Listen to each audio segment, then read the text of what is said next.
My name's Jan Higgins. I'm the Managing Editor for Genetics in Medicine, and I'm moderating today's session. We have three speakers, and I'm going to forgo their clinical and academic titles in favour of their Editor-in-Chief status, which they all are, for three clinical and basic science genetics journals. So our first speaker will be Dr. Bruce Korf, who is the Editor-in-Chief of the American Journal of Human Genetics. Then our second speaker will be Bob Steiner, who is Genetics in Medicine's new Editor-in-Chief. And then we have Max Muenke, who is the Editor-in-Chief of the American Journal of Medical Genetics, get that right. And so I'm not going to stand here and speak. We're going to save our questions to the end. We're going to ask that none of the questions be about specific manuscripts you may or may not have submitted. This is not a forum to discuss the rejection you received, okay? So, thank you. I didn't set it up. That's all right. I think so.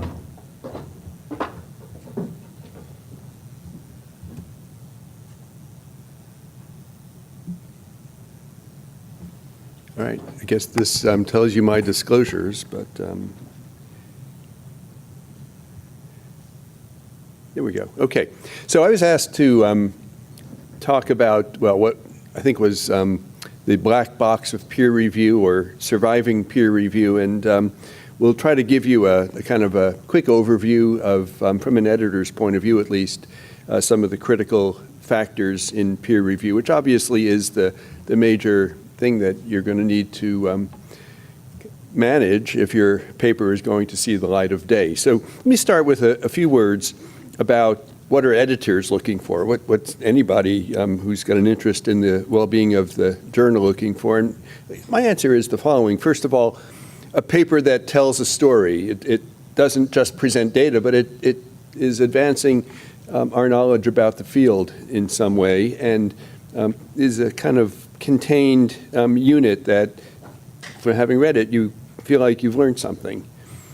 That story needs to be supported by the data presented, and obviously one of the critical issues a reviewer is asked to comment on are the conclusions supported by the data, which is succinct and well written. We'll come back to this, but there's no surer way to annoy a reviewer than having a paper that's convoluted and poorly written. Where the conclusions are not overblown. I can tell you in ACMG, if you say this is the first demonstration of such and so, that's going to eventually, you're going to be told to edit that out. Novelty, primacy claims are, at least in ACMG, not permitted.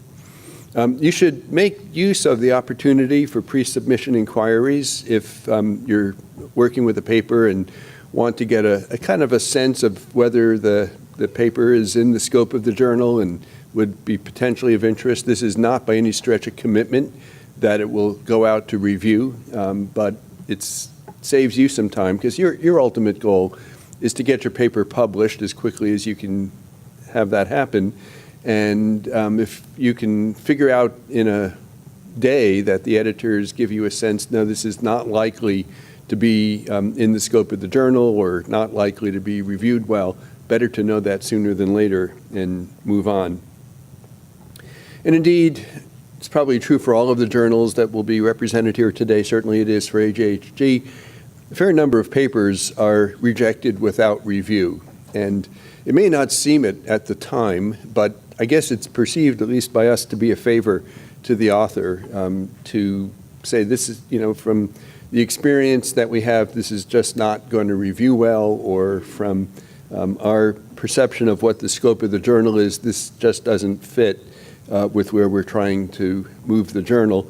And it means that you save the time of waiting for a likely negative review and can move on into a journal that might be more appropriate for the work that you're trying to be published. So you should pay attention to the scope of the journal, use the pre-sub inquiries as a way if you're unsure, but at the end of the day, very often papers are rejected because they just don't fit exactly where we believe the scope of the journal is. If a paper is just plain poorly written, the grammar is off, the organization is confusing, again, that is unlikely to review well, and those papers tend to get sent back. And then if it's obvious that the paper is not supported by the evidence that is presented, and I'll tell you when those first decisions are made, it's not the same level of review as happens if you send it to review, but if it's pretty obvious this paper is making conclusions that are based on insufficient evidence, that we will spare everybody the kind of time and of getting a review done, because it's fairly obvious it won't do well. Now, there's different kinds of peer review, and I don't know for sure how many of these types are represented in the various journals that are here today, but very quickly, I think probably the most common is the single-blind review, where the author does not know the identity of the reviewers, but the reviewers do know the identity of the authors. Now, it is possible to do double-blind review, where neither the author nor the reviewers are aware of the identities of each other.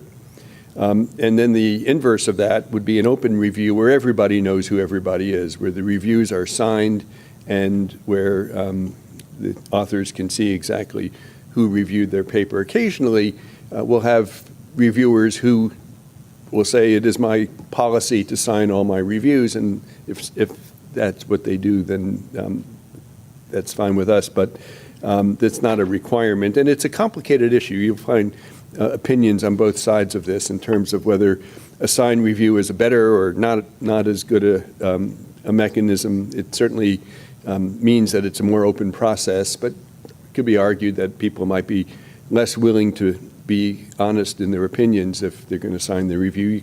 I'm sure you can debate both sides of that. There are journals that do collaborative reviews, where the reviews are folded into a single review from multiple reviewers. There is so-called transparent review, where there's a actual publication of the review itself, and that serves as a way for other people to see what the reviewer's perception of the paper is. And then finally, so-called transferable reviews, where you submit to a particular journal, and that journal does not accept the paper, but then may allow those reviews to be used by oftentimes a sibling journal. And that brings us to the concept that is becoming increasingly prevalent of cascade publishing. There are many journals now, or many publishers, probably better stated, that have created a kind of ecosystem where there'll be different journals that are all connected in some way. And if your paper is not accepted by the top tier journal in that family, they might offer you the possibility of transferring the paper to a sibling journal that is going to reuse the previous reviews. And of course, it makes the friction for the author pretty minimal, because it means you don't have to reformat and resubmit the paper. It just gets automatically moved to the next tier. It's a complicated issue, and I won't get into great detail about it. Journals that are part of that kind of ecosystem sometimes see an advantage, because what actually happens is people shoot higher than probably is realistic for their paper, and there's no great cost to that, because it will probably get rejected pretty quickly and then cascaded to the next tier where it probably belonged in the first place.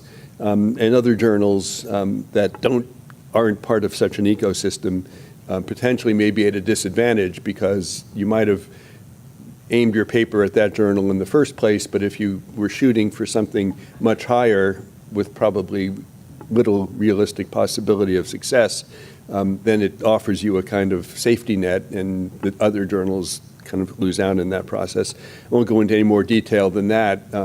It's certainly a concern as a journal editor, but it's something as an author at least to be aware of. So from the perspective of the editor, what happens in terms of finding reviewers? I'll tell you that journals differ in their systems. AJHG consists the kind of primary team of myself, a deputy editor, and a scientific editor. And we together, we meet every day actually on Skype, because they're located in another city from where I am. But we talk about the papers that have been submitted, each of which is assigned to a particular editor. And we make the decisions together about which papers will go for review, and then it becomes the responsibility of whoever is managing that paper to find the reviewers. Other journals have editorial boards where there are people that are asked to review papers in specific topic areas, and then they in turn take charge of that paper and organize the reviews. How do we figure out whom to ask for review, to do reviews? First of all, the author often suggests both proposed reviewers and so-called opposed reviewers. And I can tell you for sure, we respect the opposed reviewer list. So we won't send, I at least wouldn't send a paper to somebody that had been defined as not being an appropriate reviewer. We don't necessarily use all the proposed reviewers, but we certainly do pay attention to that as well. Otherwise, how do you find a reviewer? You look for people who have reviewed similar kinds of papers for the journal before, or maybe even been authors of similar papers. Occasionally, especially if it's a field that we're not as intimately familiar with, do a PubMed search, get a feeling of who's publishing in that area. Sometimes, I don't remember for sure if ACMG does this, ASHG really doesn't, have a database where people can self-identify as being interested in review. And I will say occasionally we get emails from people saying, please think of me when it comes time for a review. And that's certainly appreciated if people are willing to volunteer. There's a little danger of going back to the same people again and again because they've done a good job. One of the things I learned really early on, I think all the journals represented here are certainly uses a kind of electronic system for all the kind of workflow. And I figured out, or at least early on noticed, that certain people, when you would pull them up for reviewers, there was a little icon next to them that was either a crown or a radioactive symbol. And I'll let you figure out what those mean. So what are the reviewers looking for? Some of this I've kind of already said in the context of what the editors are looking for. The paper should be readable, grammatical, succinct, well-organized. Again, no better way to upset a reviewer and get a negative review than to have the paper be impossible to read. As I said earlier, the conclusions need to be supported by the data if it's relevant, because not all papers will use statistics, but those that do, it needs to be statistically sound. The work has to be novel and important, and I guess, of course, those are relative terms in a sense, and mainly you want to know that it's adding something to what we know already, and if it's rehashing things already known, we're a lot less likely to be excited by it. And, you know, important is a term that's all relative, I guess, to the field and to the scope of the journal. Citations should be appropriate. Major papers that are relevant need to be recognized. And display items, figures, tables, and the like should be clear, not so cluttered as to be impossible to read, of appropriate resolution. The journals will all have rules about what the resolution ought to be. Now, let me just turn the tables for a second and ask the question, if you're a reviewer, what are we looking for? The first and foremost thing is, if you're asked to review a paper, these days it's very likely to be an email, respond to the request promptly. And that's even if the answer is no. It's okay to say no. I mean, I'm not encouraging you to do that, but I actually would rather that a potential reviewer tell us quickly that they aren't able to do the review than have them not respond at all. And it costs everybody time. So if you're kind of wavering over it, you know, and I will admit that's been my experience sometimes personally, you know, you get a thing, you don't want to say no, you don't entirely want to say yes. Get off the fence as soon as possible. And if you're going to say no, that's all right. Because then we know we need to move on and find another reviewer. The second greatest gift a prospective reviewer can give to an editor is to suggest somebody else. The first greatest gift is to say yes, but the second greatest gift is to say, well, I can't do it, but consider this other individual. Especially in some cases, it's not so straightforward finding reviewers, and presumably as a prospective reviewer, you have some knowledge of the field, and it would be an opportunity to say, well, I can't do it because I'm traveling the next 2 weeks, but here's somebody else you might consider, and that's really helpful. Don't comment on acceptance or rejection in the comments to the authors, because the reviewer's opinion about whether a paper should be accepted or rejected are definitely respected by the editors, but remember there are other reviewers too, and that's not where the decision is made. And so it's really best to avoid that. You can say what you wish in the comments, confidential comments to the editor, but please don't say that in the comments to the authors. And then a really critical thing here is to make sure that your comments to the editor are consistent with what you say to the author. And what I mean by that is occasionally we'll get a review that the confidential comments say, this paper, absolutely should not be published. It's not novel, and I don't believe the conclusions. And then you read the comments to the author, and it's all constructive criticism, and it's all stuff that the author says, well, I can address those things. So if you really feel negatively about a paper for whatever reason, don't say reject in the comments to the authors, but be frank about your reservations in the comments to the author, so the author gets the message that there are perceived to be flaws in the paper that are probably not going to be easy to address, at least in the context of this journal.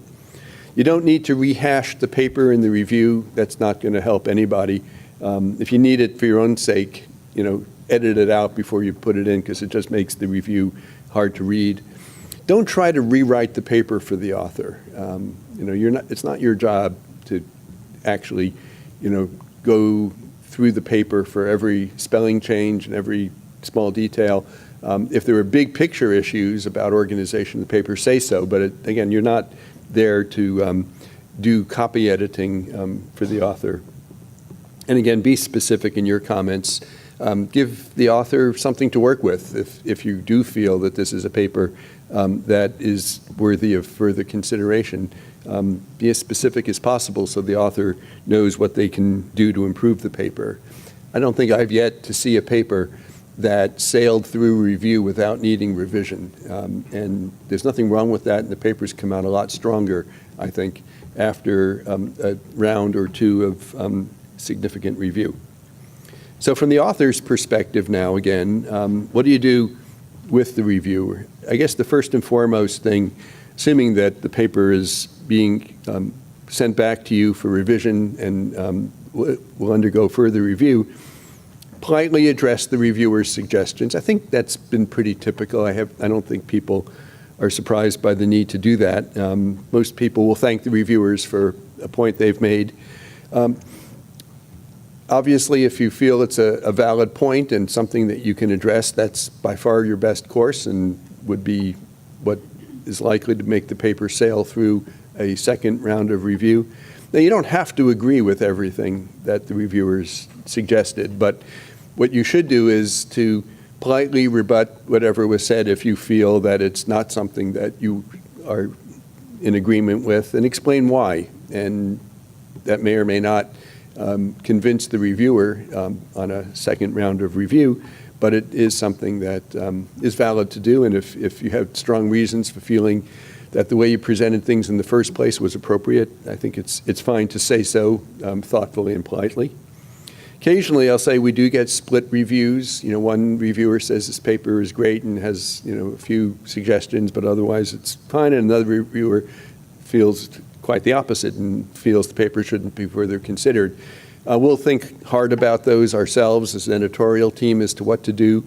Occasionally, we'll ask another reviewer to weigh in, or an editorial board member sometimes, to help us resolve, if it's not obvious, which way to go. So by the time the author sees that, it may delay the process some because it might require asking another person to take a look at it, but certainly this does happen. And we'll try, in returning the paper to the author, to give the editor's perspective on if they asked you to do things that we just didn't think really made sense or weren't appropriate or necessary. We'll say so at that point. At the end of the day, if the paper is not accepted, the question comes up about whether you should challenge the decision. There are occasions when paper is rejected, and we'll hear back from the author who will say, I think I can fix these things and deal with them.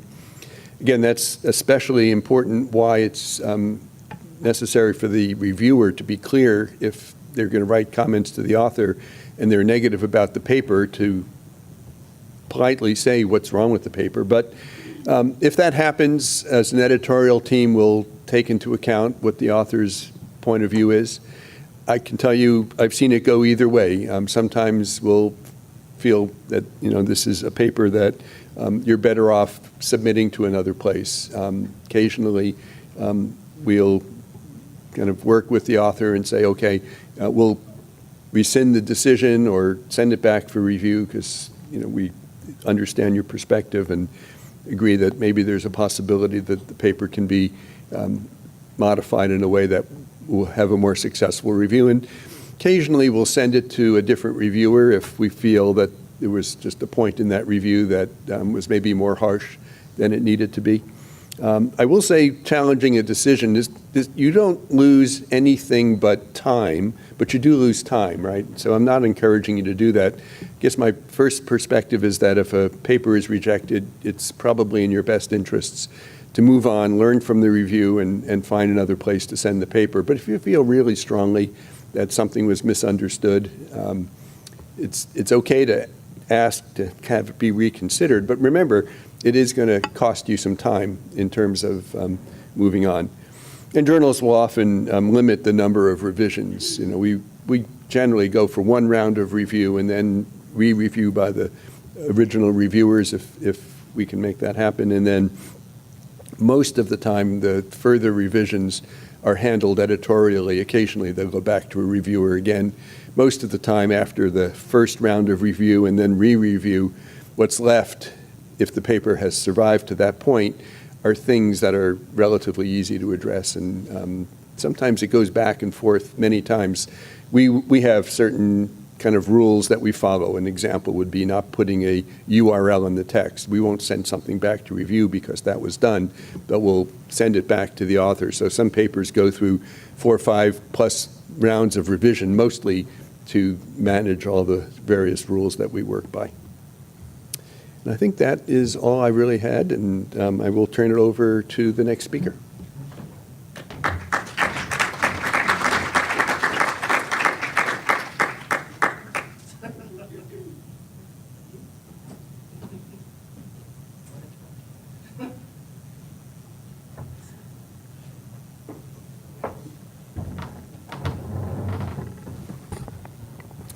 All right, well, thank you, Bruce, and thank you, Jan.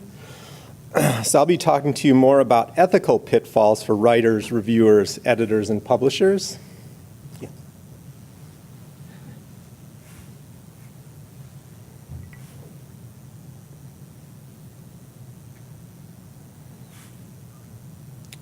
All right. And if you can pull up the disclosure slide. I have a number of disclosures, but I don't think any of them are particularly relevant to this talk.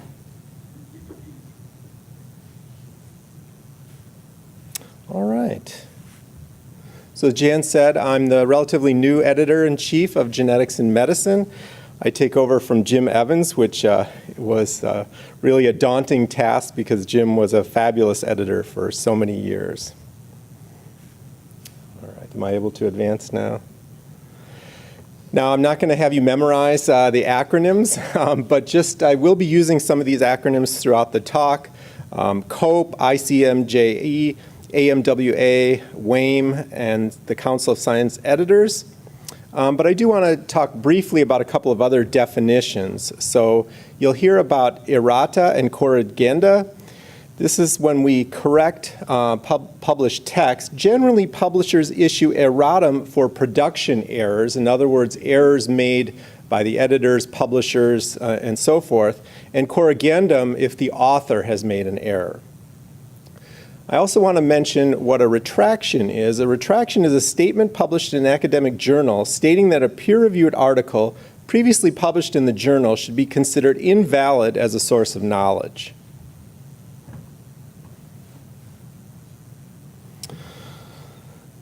I do have a couple of cartoons throughout, some funnier than others.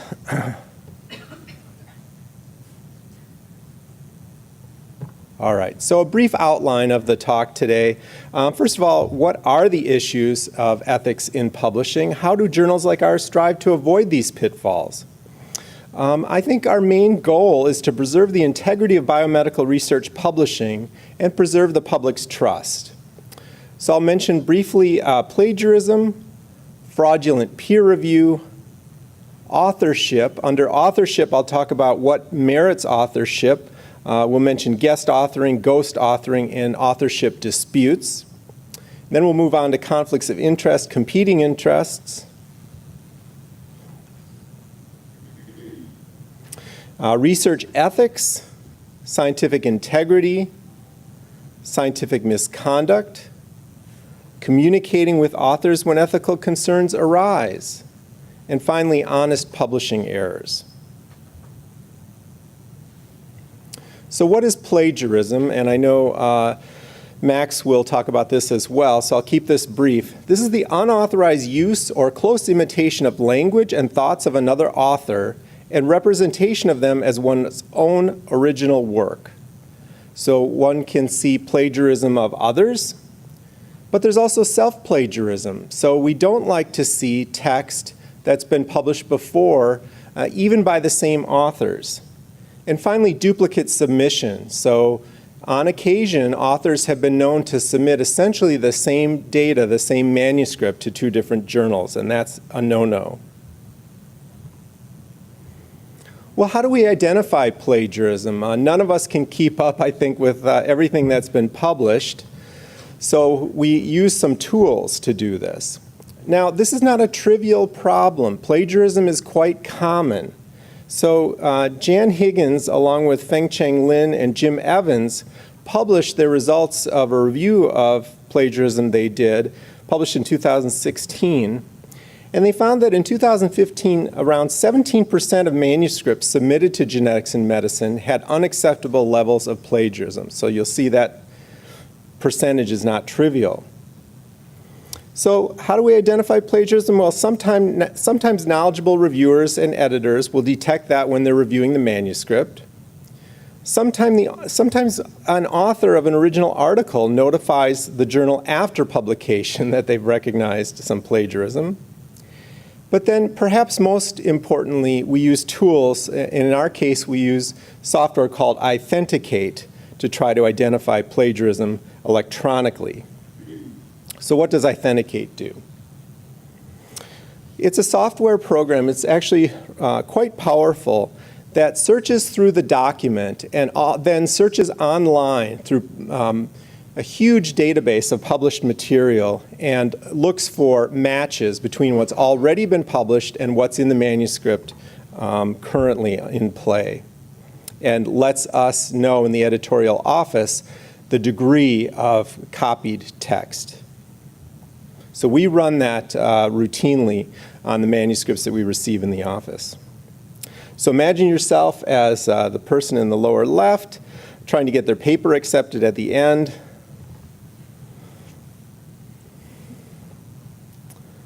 Now, you may not have heard about this relatively new problem of fake reviewers. So most journals, and Bruce mentioned this, request that the authors supply us with who they think would be good reviewers for their manuscript.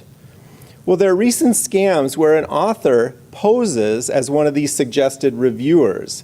This was actually was published in the Washington Post in 2015. So what happens is the author poses as a reviewer. When they submit suggested reviewers, they submit an email address and contact information.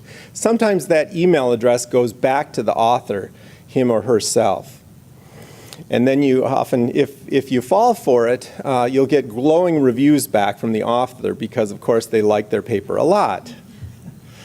Now, the GIM policy to reduce the possibility of fake reviewers, number one, we typically only use a maximum of 2 of the suggested reviewers, and then only if both are known to the editor. We use a maximum of 1 unknown suggested reviewer, typically, and we vary non-institutional email addresses. I'll show you some details of this in a minute.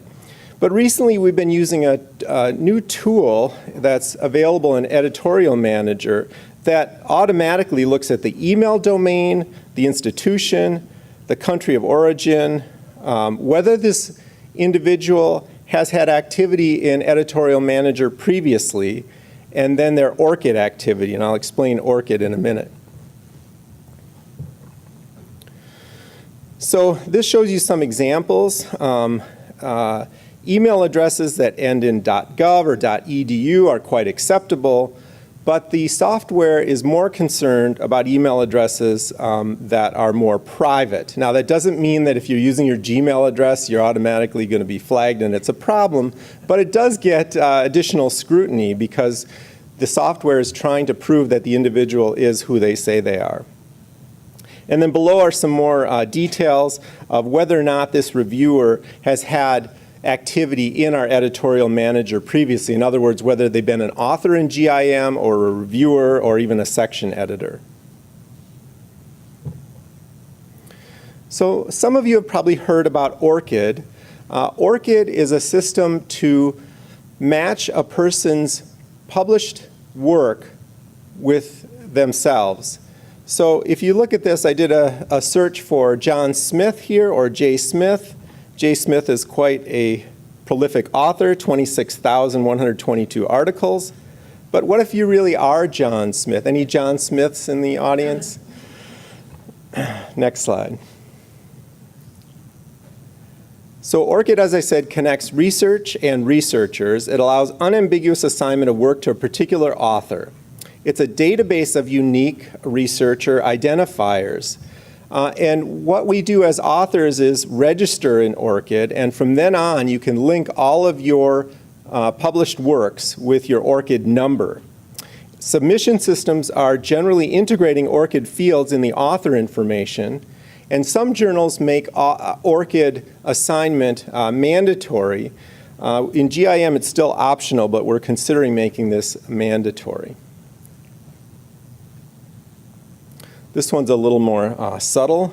It's a mouse in a maze. All right, so moving on to authorship.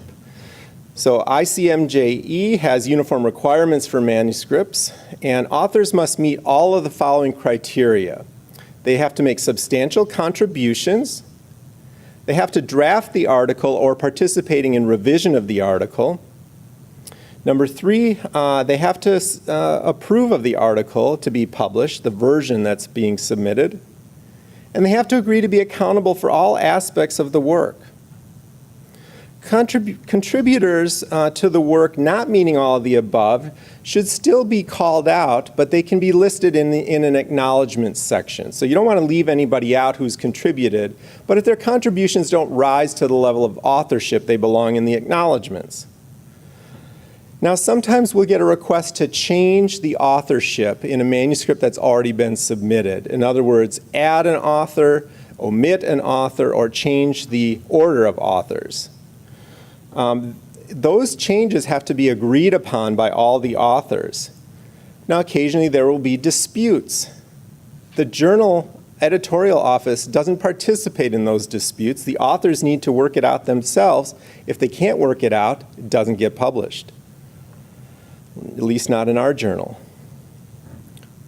What about ghostwriting? There's ghost authoring, guest authoring, and ghostwriting, and I'll go through some definitions briefly. So ghost authoring is making substantial contributions without being identified as an author. This is seen sometimes with, for example, clinical trial publications that are sponsored by pharmaceutical companies. Now, this is not to say that pharmaceutical companies are the only bad players here, but sometimes these companies will hire authors to help write the paper, and there's no problem with that if that authorship is declared. But many times, at least in the past, that type of authorship wasn't declared, and instead, academic authors only were listed. Then there's guest authoring, being named as an author without having made substantial contributions, sort of honorary authorship, authorship by eminence. That's frowned upon. And finally, ghostwriting, assisting in presenting the author's work without being acknowledged. And that's a term often used to encompass all of these practices. So I referred to the medical writer, the writer that's hired to help write an article. We appreciate their work. It can be quite useful. Sometimes, for example, groups from that are not native English speakers will employ a writer to help them with their English. And these can be contributors, they can be authors. Transparency is really the key here, though. So make the contributions known. If that person is really writing the first draft of the paper and participating throughout, they're an author. If that person is only helping with editorial comment, helping to fix the English, they should be acknowledged. It's also very important to make funding sources known. So WAME talks about the medical writer, and they say to present an honest account of what took place, to mention the roles, affiliations, and potential conflicts of interest of these medical writers. And finally, failure to acknowledge these contributors is inappropriate and in conflict with GIM's policies. Conflicts of interest is a big deal, as I think all of you know. So recently, a top cancer researcher failed to disclose major corporate financial ties while he was publishing in major research journals. So he did not disclose the fact that he was working with a number of companies, receiving payments from those companies, had stock and equity in certain companies, and so forth. And this was called out in the New York Times recently. So these recent high-profile cases tend to erode the public's trust of biomedical publishing, and so it's very important that we be completely transparent in reporting conflicts of interest and competing interests. There are concerns that authors of published articles are biased and that publications are inaccurate if we're not careful. And finally, findings published in medical journals are discounted due to concerns that authors are biased or have fudged the results to pad their pocketbooks or egos. So conflicts of interest, competing interests apply to authors, reviewers, editors, editorial staff, and even yours truly.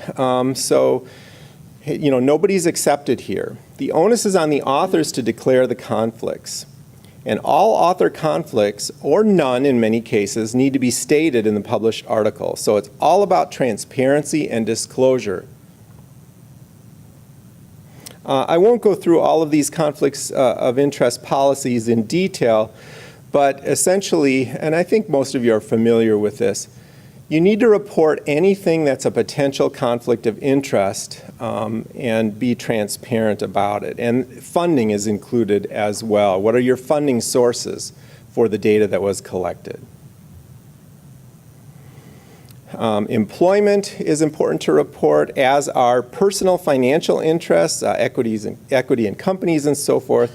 And your statement must contain explicit, unambiguous statement describing any potential COI or lack thereof for any of the authors as it relates to the subject of the report.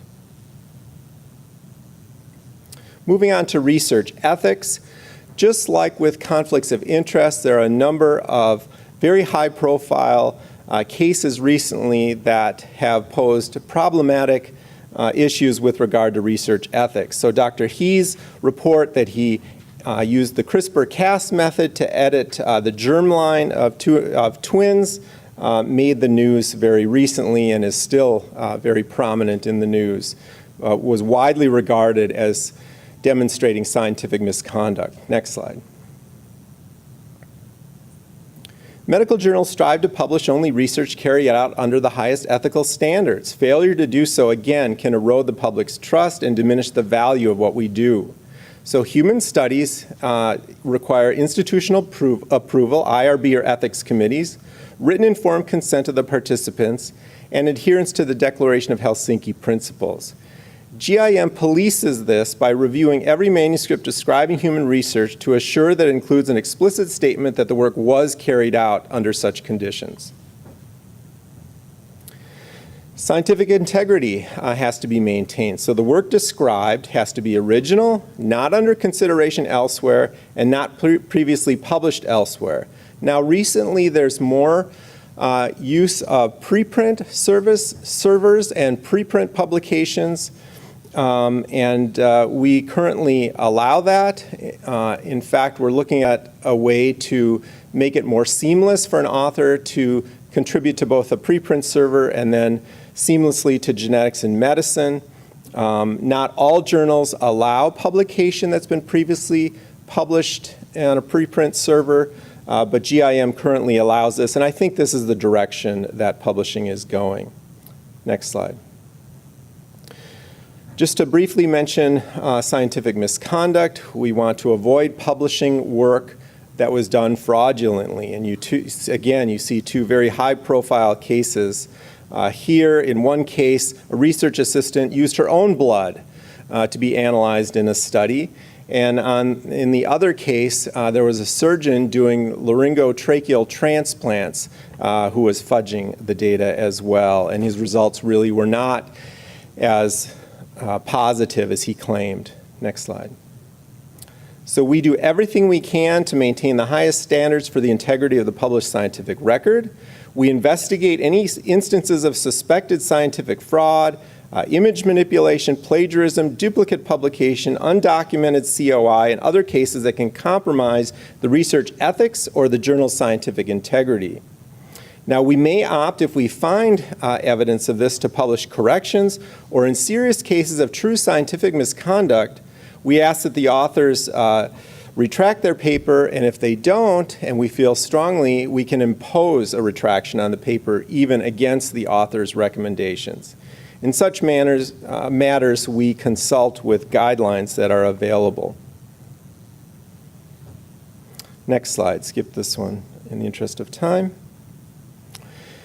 There are honest errors that occur in publishing, and this is unavoidable. Everybody's working very hard, and it's too much to ask for perfection.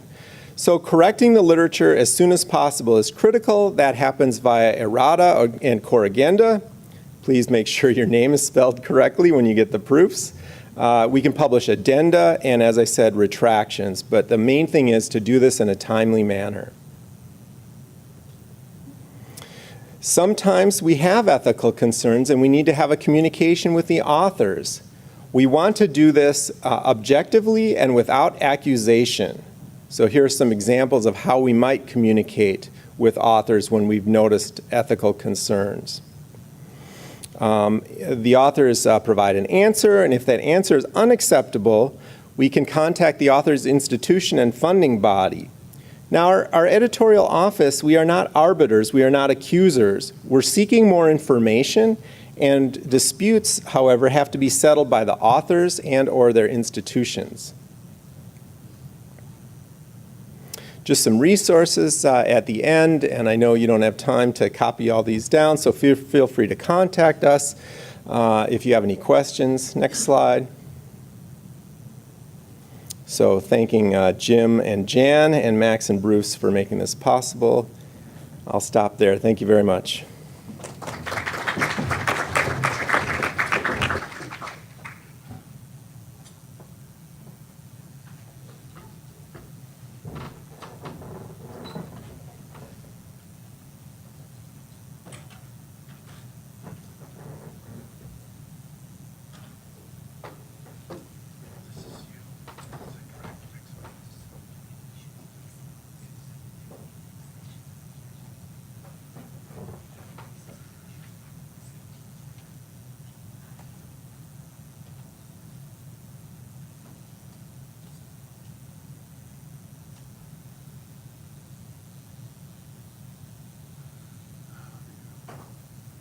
Just get started by saying good morning to everyone. I'm happy to be here, and I am glad that we have the tech support that I don't have to do it. So I had a chance in preparing for this talk, and first I want to thank Jen, who has invited me a second time, so I take it as a sign of confidence on her part that I must be doing a halfway good job. When I prepared for this talk, I decided to put 3 talks together, and then in the end I had a talk on mentorship, on how to write a paper, and on plagiarism, and I had 200 slides, and I thought 200 slides in 20 minutes, that's too many. So then I decided I'd do a completely different talk, and the different talk you see now. Thank you very much. And in contrast, so, oops. Okay.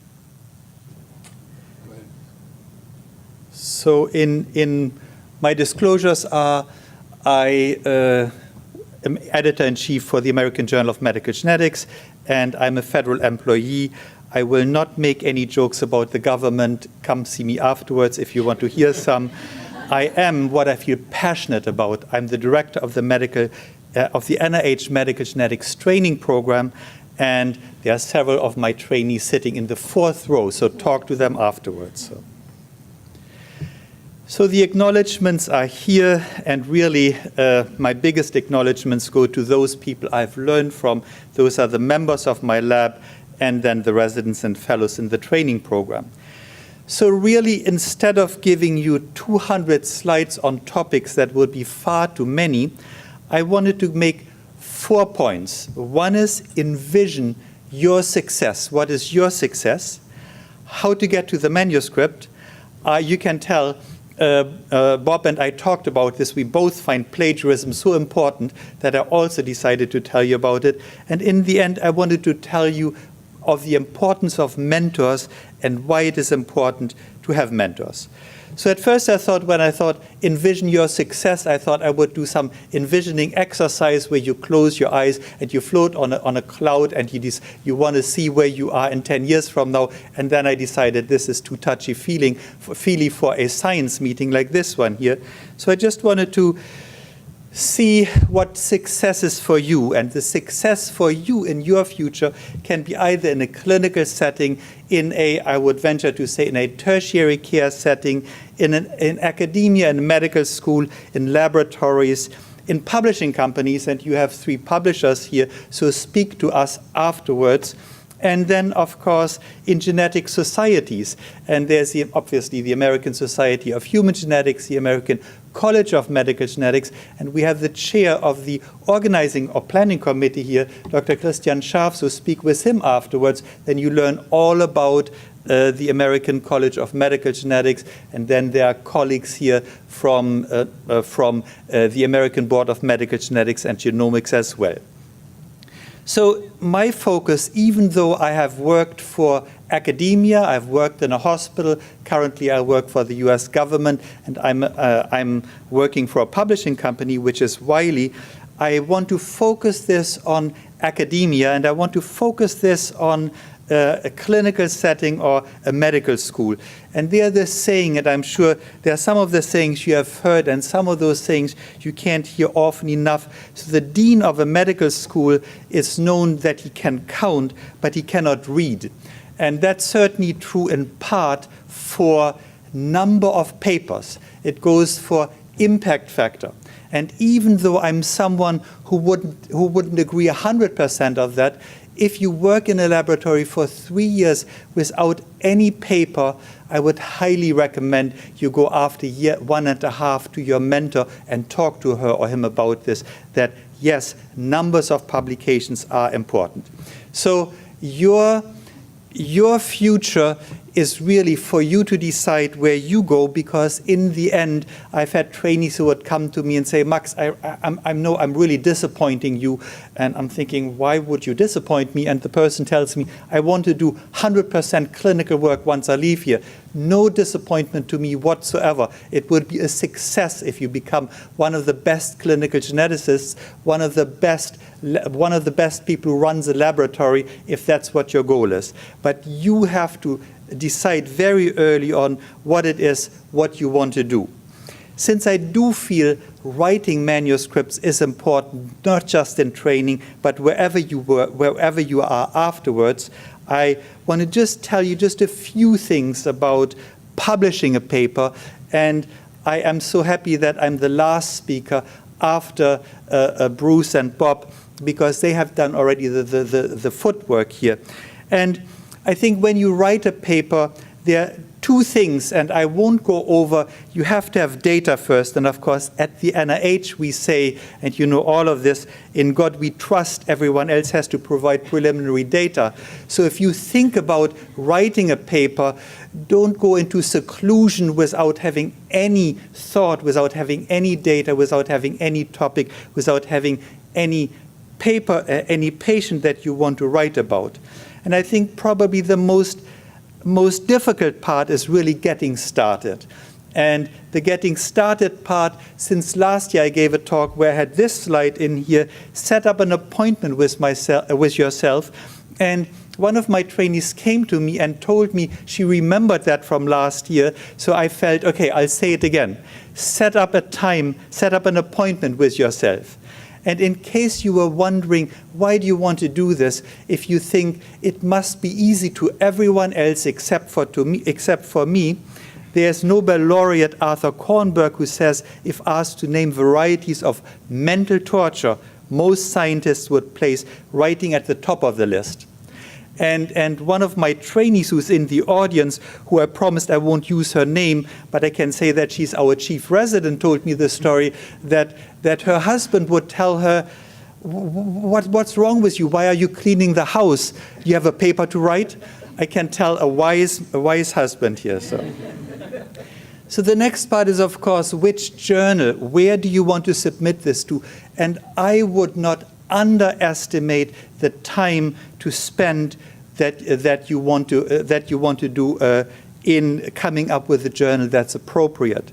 And yes, could you go over a little bit? Yes, but look at the 3 journals that would be maybe one above, one just right, and one below, so that if you get a rejection, you know where to go right away. In the past, I thought the word cascading mechanism was something very, very negative. By now, I've experienced it so many times in my life that I work constructively and anticipatorily in advance at this cascading mechanism here. So after you set up an appointment with yourself, you have to truly block out time. Block out time away from home, block out time away from clinic. You need an undisturbed time either in an evening or on a weekend. For me, it can't be at home because half of the time I'm at the refrigerator or open a snack bag, and if I'm in my office at work, I don't have that there. It's just like work. I can water the plants, but then I have to work. So really, I won't go into drop an outline of the paper, include the purpose, compose a working title, and then go into the documents. That's all part of a different talk.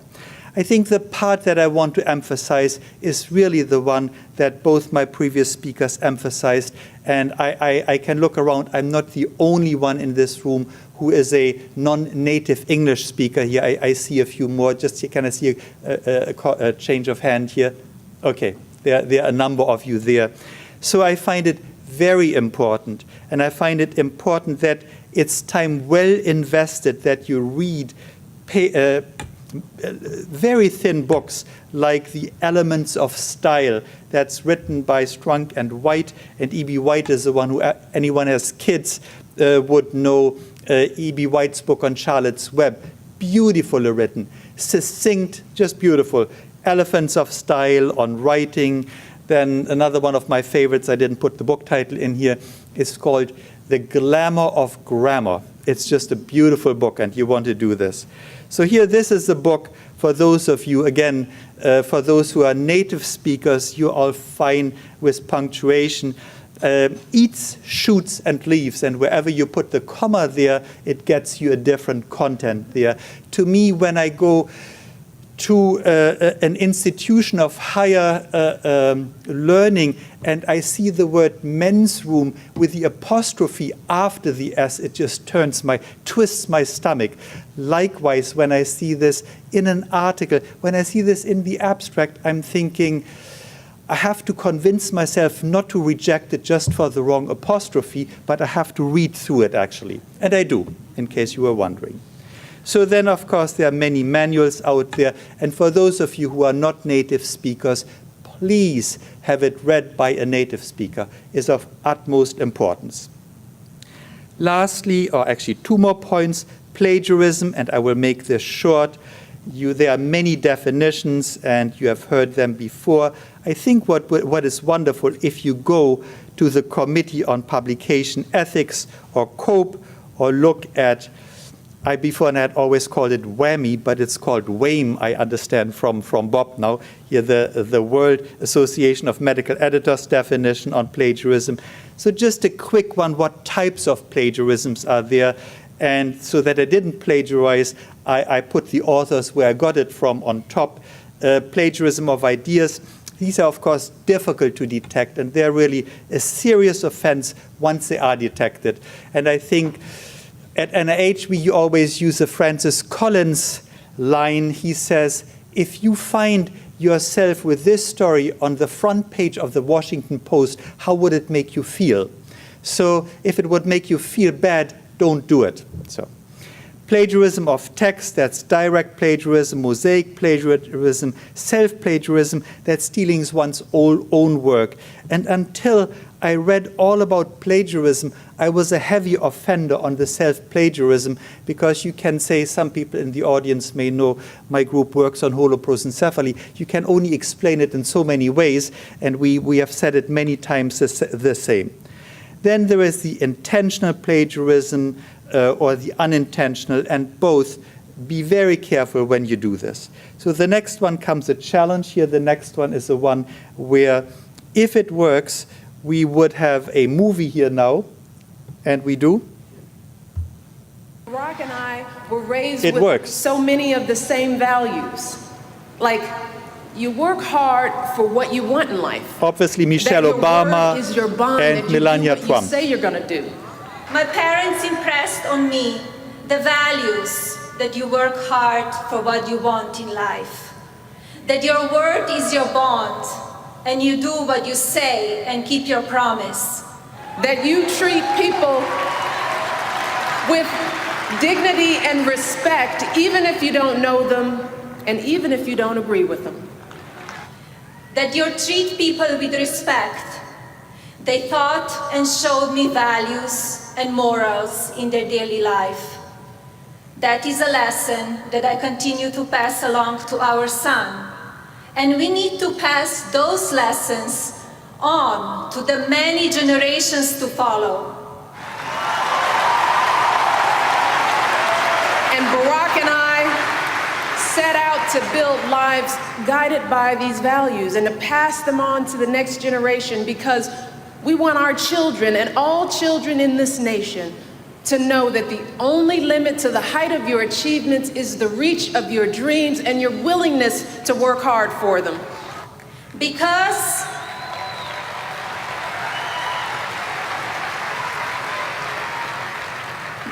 we want our children in this nation to know that the only limit to your achievements is the strength of your dreams and your willingness to work for them. So with this, I think you all feel good that you are in America and that you're an American. Certainly I do. When I heard these, Michelle Obama gave this speech in 2008, and Melania Trump gave it in 2016. And I want to be sure that you hear, I will not make fun of anyone except for, of course, of the speechwriter of Melania Trump.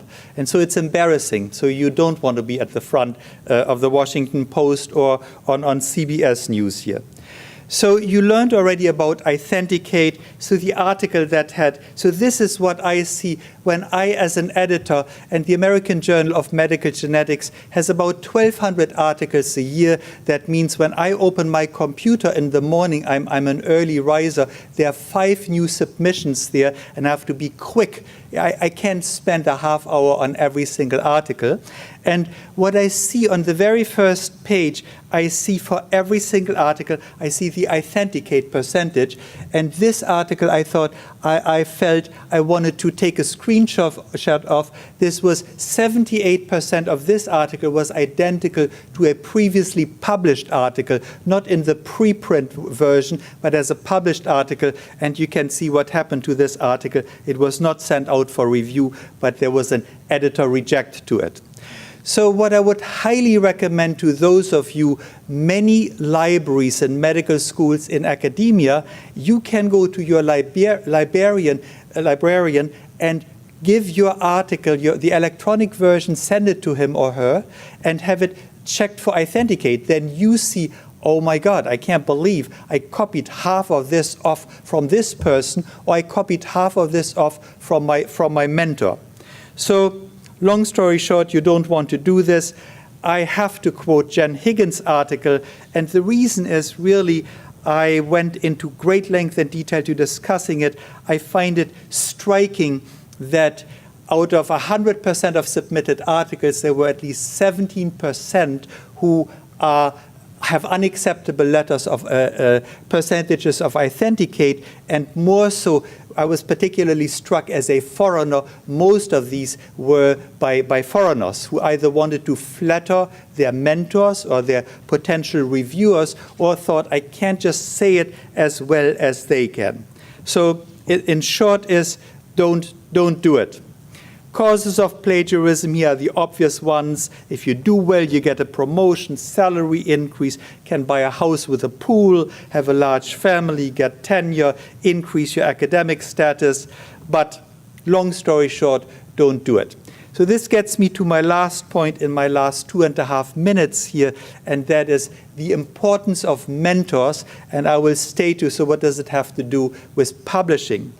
To me, most of you, I don't want to discriminate anyone, I see a number of trainees in the room who will be in someone's lab, who will be in someone's training program, where they will have an assigned mentor.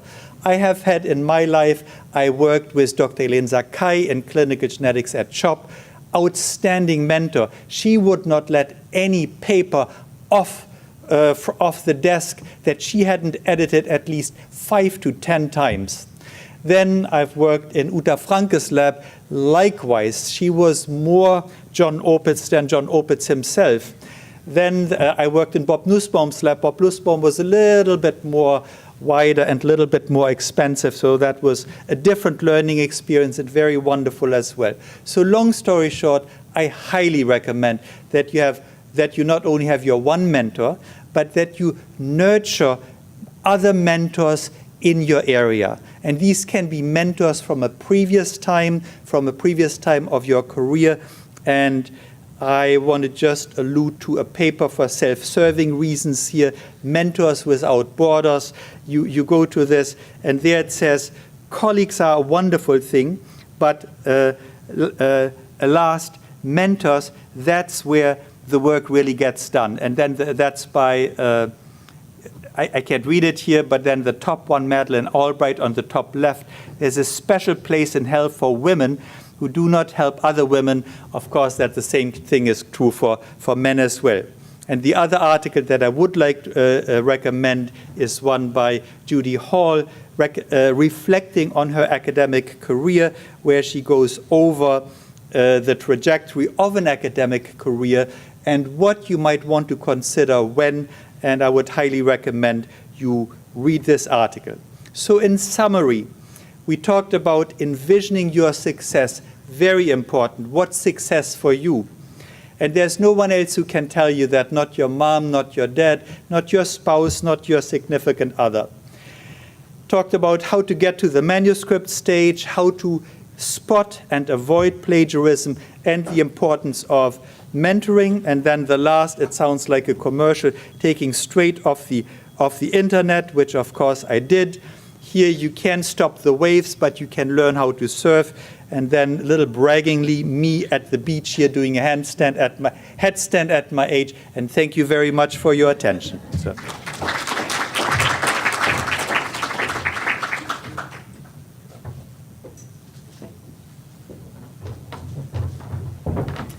Well, I'd like to thank all the speakers, and we have about 10 or 15 minutes, I think, at the end here for questions. Do you want me to run around the room? Whatever. Do we have any questions first? Because if the answer is no, I won't have to run around the room. Oh, I'll get my steps in for the day.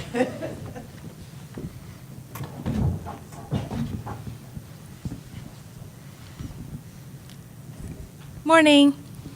I was just wondering about in your talk, you had mentioned about how much counts as enough for authorship versus acknowledgement, because it's a bit hairy with not wanting to offend people or upset people, but also not give people credit that's exceeding what they actually contributed.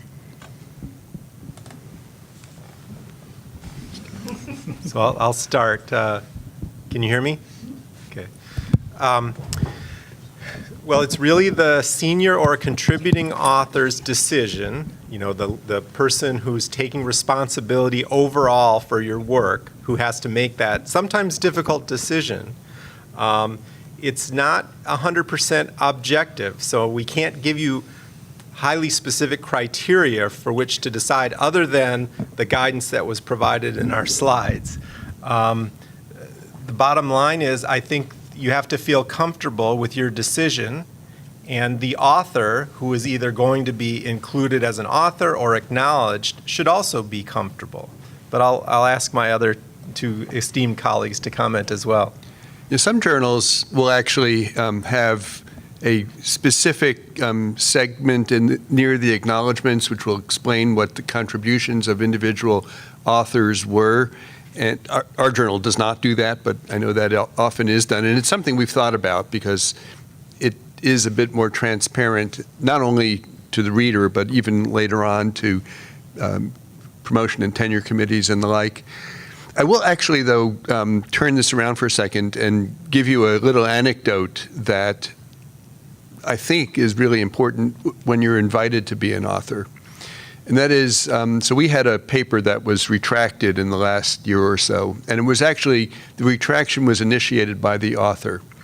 And what happened, as best I can tell, was that it was a complicated data set, and later on, as the author continued to work in this area, they came to realize that their interpretation of the data was not holding up, and that they decided after time had passed that they had misinterpreted something. And it was an honest mistake. And the paper ultimately was retracted. It goes through many layers of review and committee review and so forth. What occurred to me, though, as this was happening was, say you were an author who hadn't really contributed very much to the work, and you had been invited to be a co-author. For some reason, you had given them access to some material or something, and you had very little to do with the paper. And you might have at the time viewed it as, well, this is great, I get acknowledged in co-authorship for something for a relatively minor contribution, but that's fine. Remember that when that retraction now occurs, hopefully it won't, but if it were to, that shows up on your kind of bibliography. So you are, in effect, taking responsibility for the quality of the work that was done. And I would take the point of view, if you're going to be invited to be a co-author, you may not be a statistician and able to go into the nitty-gritty of the statistics, but you're putting your name on a piece of work, and that means you're taking some responsibility for it. And just imagine the worst-case scenario: an honest mistake is made that you weren't in a good position to pick up, but it's still going to be a blot on your CV. And so I would think carefully about accepting co-authorship. I think the point that I would make is this would be really the senior author's decision. I understand that's sometimes difficult if you, as a resident in medical genetics and genomics, you lead everything, you pull the data together, and yes, there is your attending who is, to your taste, maybe a little too far removed. In the end, there's one person who is responsible. I mean, everyone as an author is responsible there, but there's a senior person who would be responsible, so it would be her or his decision. I think that's how I would answer it. And just to give a small anecdote of the kind that I had experienced, where I had sent out a paper to a reviewer that I found, or actually that one of my associate editors found, because this is the perfect area of this person's expertise. And the person writes back and says, I cannot review this paper. I really should be an author on the paper. And out of a sudden, all red flags were raised, and then all ethical issues came up, and it turned out that the authors, after I talked to the senior author about this, was very clear and very apologetic and said, this person was at our institution 3 years ago, did the entire design of the study, and she was kind of out of sight, out of mind, and we forgot about her. And if I think in case for the person here, let's call it an honest mistake, the person was added as an author, but then obviously could not be a reviewer anymore. So the author issue is a tricky one, and you can, in the end, when you're a trainee, can only take responsibility for your own work, and I would defer to the mentor there. Thank you all. This was a great presentation. Learned a lot. Very grateful. I am currently transitioning from the extremely long thesis version for the library to the manuscript for the journal with my paper, and I was wondering if y'all had any insight into that transition, any advice for how to trim down a really long paper, or just really anything that you have to add to that. Thank you. I think go ahead. Yeah, so the question is, how do you take like your dissertation thesis and convert that to a manuscript or a couple of manuscripts? I don't have a lot to say about that other than get help, okay? So have someone who's not terribly intimately familiar with the work, if they're willing to read it and tell you, what they think are the most important themes or points in your dissertation, or if you're able to take, let's say, 50 pages and hone it down to 20, you still need to get it further, give it to someone else, a friend. You can offer to do the same for them and ask them to, point out what they think are the most important themes to focus on. I guess also you and your mentor will have to ask the question of, what are the messages of your dissertation? If you feel that there is really one fundamental message and that out of this comes one paper, then so be it. And it becomes a matter of, usually the literature review in a dissertation is way, way longer than it would be in a paper. And what you really need to focus on is, why'd you do it and what are the critical elements of background? But that's almost certainly going to be much, much less than you're going to put into a dissertation.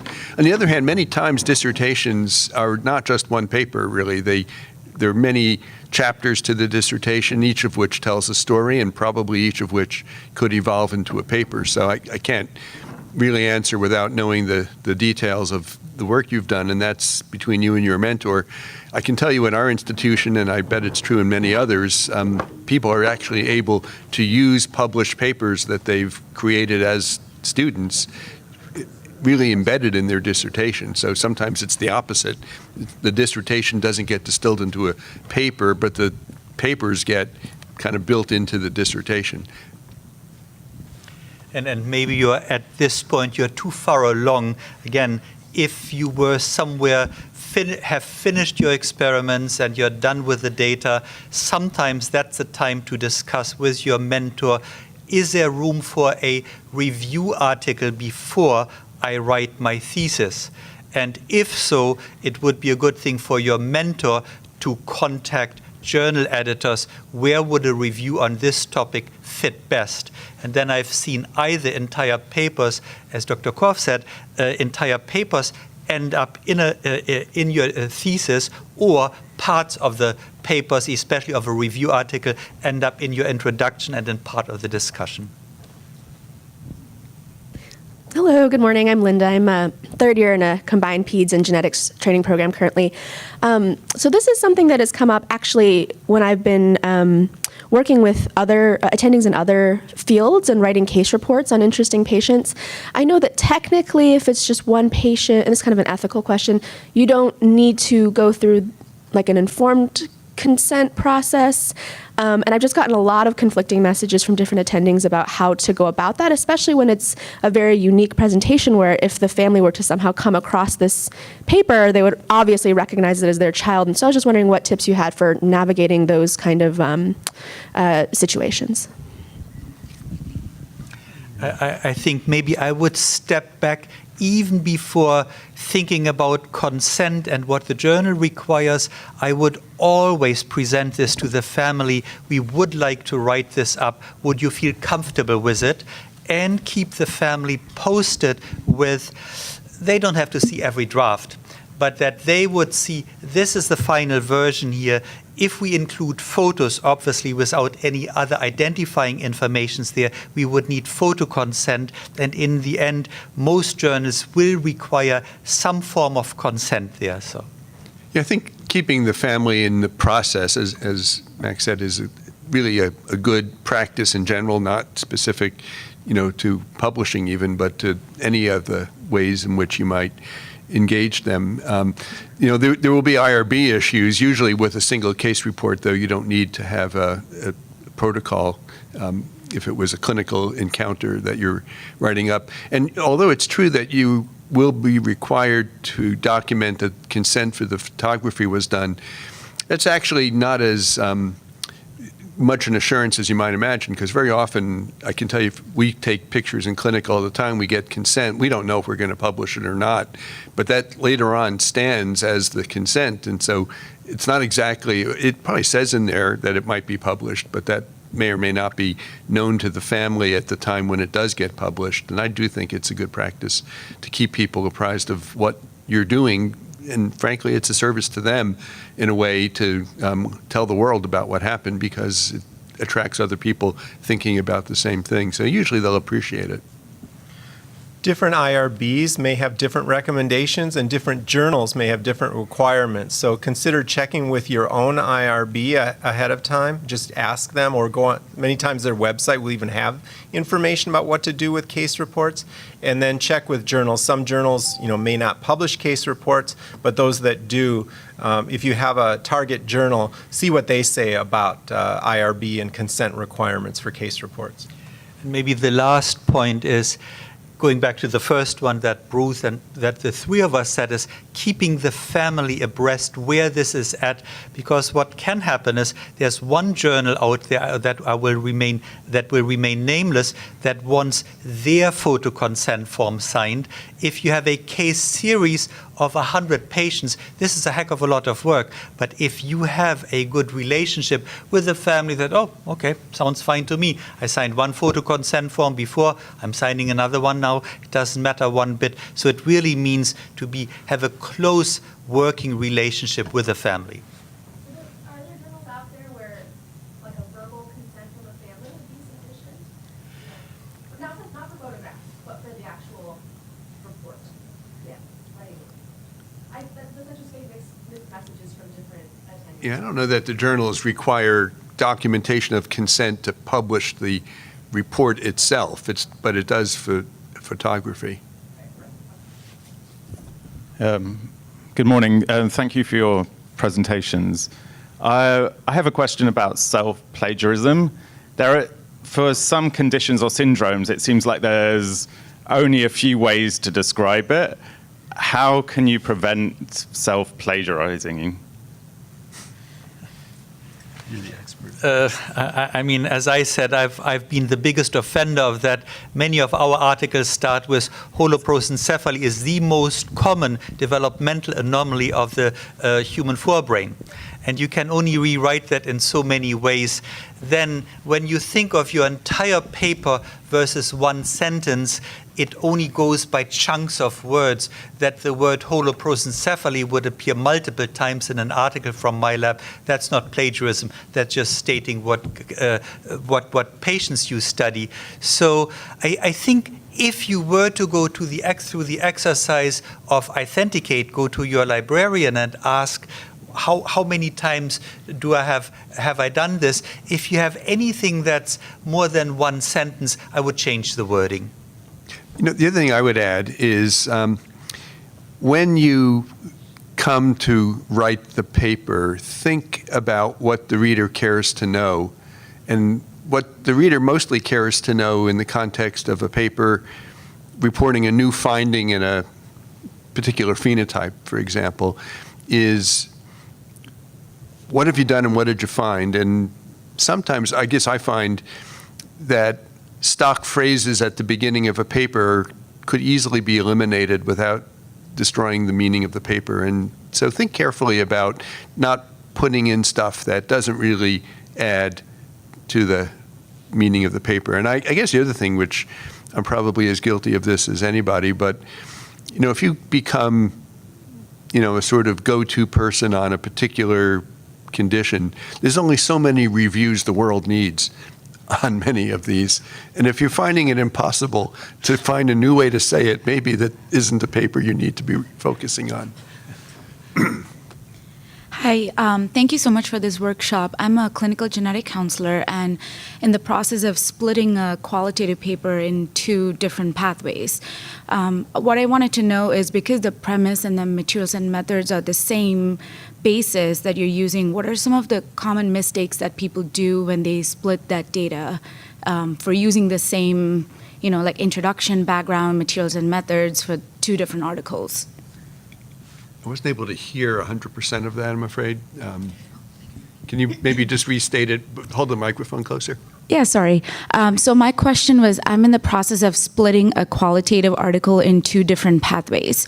So my question is, because the introduction and the background and materials are kind of the same premise of the study, what are some of the common mistakes that people do to keep in mind to avoid using some of the same things over and over again in 2 different articles? Yeah. I guess there's 2 perspectives on that. One is that if, you have to ask where you need 2 papers instead of 1. Some people do so-called salami science, where the same work is split into so many different pieces that it really doesn't, it's a way of building numbers without building substance. And that's an important thing to just keep in the back of your mind. But the inverse I've seen also, which is a paper is published that is based on a study that has already been published, and it now is reporting something different, something beyond what was previously published. And there's nothing fundamentally wrong with that. But sometimes the authors will say nothing about how the study was done. They'll just reference the other paper on the assumption that a reader is going to actually have read or will read that other paper, which is not always a correct assumption. And although I don't know they have to repeat the methods in huge detail, I don't think it hurts to remind the reader of what the study involved and fundamentally how it was done. So I guess it's hard to make a generic statement about that. But those are the 2 kind of poles of this issue in my mind. All right, we have one last question here. Hi, I'm Priya. I'm a 3rd-year Med-Peds resident. Once again, hold the microphone closer, sorry. please. I'm Priya. I'm a 3rd-year Med-Peds resident, and I'm sorry if the last question is the stupidest question you've heard all day. But I think Dr. Korf was saying that, one of the important things when you're writing a paper is to find something that's like novel. And I really struggle with figuring out what's novel, because I often blame it on maybe I didn't pay enough attention during med school and that's why I don't know something. Do you guys have any tips on identifying what is novel? Because most things have already some type of literature written about it. But so I often think maybe I'm just stupid. So can you just give me some tips on what I should be writing about, identifying a topic that is worthy of my time?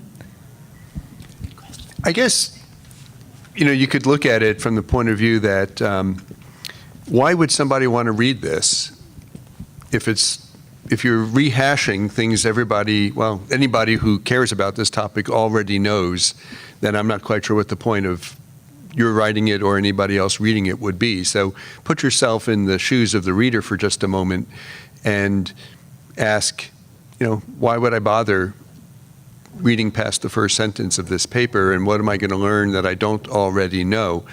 And honestly, if you're not sure that what you're putting forward is novel, that's the time to talk to your mentor, because the first thing you need to be clear on is what already is known about this and what's important about what you're saying here. Now, there's a lot of room for, definition of novelty. It may be a known scientific fact, but there was an important lesson somehow that you learned in the context of a particular, let's say it was a clinical encounter. So it's not describing a new condition, but it's how easy it was to not make this diagnosis, but for something that prompted it to be made.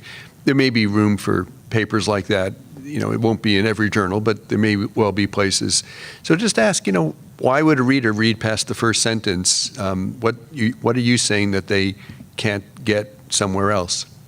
When I'm triaging manuscripts that come in and are purporting novelty, I do a lot of PubMed and Google Scholar searches, and I put in different terms and different limitations, and generally that's quite helpful. I can only say ditto to mentors, talk to your mentor first, and ditto to a PubMed search.